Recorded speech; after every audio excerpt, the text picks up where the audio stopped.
पाकिस्तान दशकों से दुनिया को बताता आया है कि पीओके यानी पाकिस्तान ऑक्यूपाइड कश्मीर कश्मीरियों की आज़ादी, लोकतंत्र और राजनीतिक अधिकारों का सबसे बड़ा उदाहरण है। लेकिन अब उसी पीओके में ऐसी आवाजें उठ रही हैं जो पाकिस्तान के लिए असहज सवाल खड़े कर रही हैं। और सबसे दिलचस्प बात तो ये है कि ये सवाल भारत नहीं उठा रहा है, ये सवाल भारतीय मीडिया भी नहीं उठा रहे हैं, बल्कि वही एक्टिविस्ट, वही संगठन, वही कश्मीरी डायस्पोरा ग्रुप उठा रहे हैं जिन्हें लंबे समय तक पाकिस्तान के कश्मीर नैरेटिव का समर्थक माना जाता रहा है।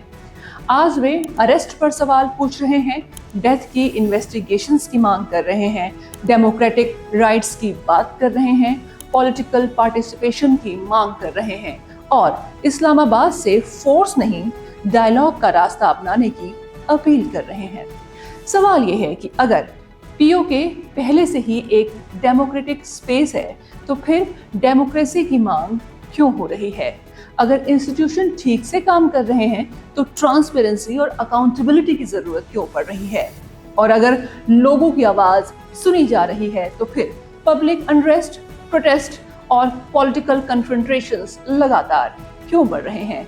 दरअसल हाल ही में सामने आए एक संयुक्त बयान ने पीओके को लेकर चल रही पूरी बहस को एक नए मोड़ पर ला दिया है, क्योंकि ये बयान पाकिस्तान के विरोधियों ने नहीं बल्कि उसके अपने कश्मीरी इकोसिस्टम के लोगों ने जारी किया है। नमस्कार, मैं हूं पूनम अकोलिया और आप देख रहे हैं उत्तरांचल में। इस संयुक्त बयान की सबसे महत्वपूर्ण बात यह है कि इसे जारी करने वाले समूह ने खुद स्वीकार किया है कि वे सालों तक पीओके के स्थानीय राजनीतिक मुद्दों पर सार्वजनिक रूप से बोलने से बचते रहे। उनका कहना है कि वे हमेशा बड़े कश्मीर इशू पर फोकस बनाए रखना चाहते थे, लेकिन अब हालात ऐसे हो चुके हैं कि चुप रहना संभव नहीं रहा।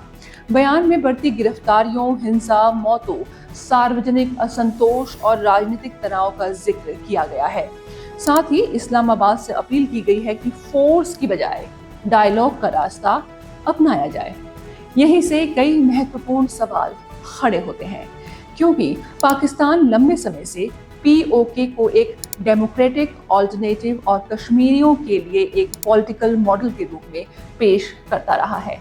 लेकिन अगर स्थिति वास्तव में इतनी आदर्श है तो फिर लोगों को डेमोक्रेटिक राइट्स, अकाउंटेबिलिटी और पॉलिटिकल पार्टिसिपेशन की मांग क्यों करनी पड़ रही है?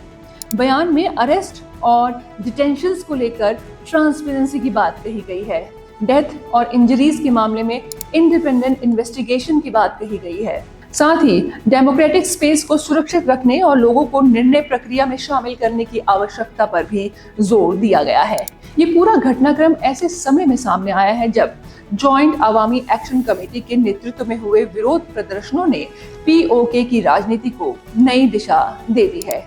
शुरुआत आर्थिक मुद्दों से हुई थी। महंगाई, बिजली की दरों और रोजमर्रा की परेशानियों को लेकर लोग सड़कों पर उतरे थे, लेकिन धीरे धीरे बहस governance, political representation, administrative control और कॉन्स्टिट्यूशनल राइट जैसे बड़े मुद्दों तक पहुंच गई। यानी मामला अब सिर्फ आर्थिक नहीं रह गया। एक और महत्वपूर्ण मुद्दा पॉलिटिकल रिप्रेजेंटेशन का उठाया गया।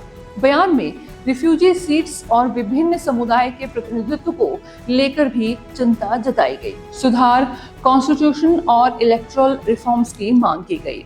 ये संकेत देता है कि पीओके के अंदर अलग अलग राजनीतिक और सामाजिक समूहों की अपेक्षाएं अब बदल रही हैं। इस पूरे घटनाक्रम का सबसे बड़ा पहलू इसका स्रोत है। ये आरोप भारत की तरफ से नहीं लगाए गए हैं, ये सवाल किसी विदेशी संस्था ने भी नहीं उठाए हैं, बल्कि वो लोग उठा रहे हैं जिन्हें लंबे समय तक पाकिस्तान के कश्मीर नैरेटिव का समर्थक माना जाता रहा है। और किसी भी राजनीतिक व्यवस्था के लिए यही सबसे कठिन स्थिति होती है, क्योंकि बाहरी आलोचना को अक्सर प्रोपेगेंडा कहकर खारिज किया जा सकता है, लेकिन जब सवाल अपने ही समर्थकों और अपने ही समाज से आने लगे तब उन्हें नजरअंदाज करना आसान नहीं होता। फिलहाल इतना जरूर कहा जा सकता है कि पीओके को लेकर चर्चा का केंद्र बदलता दिखाई दे रहा है।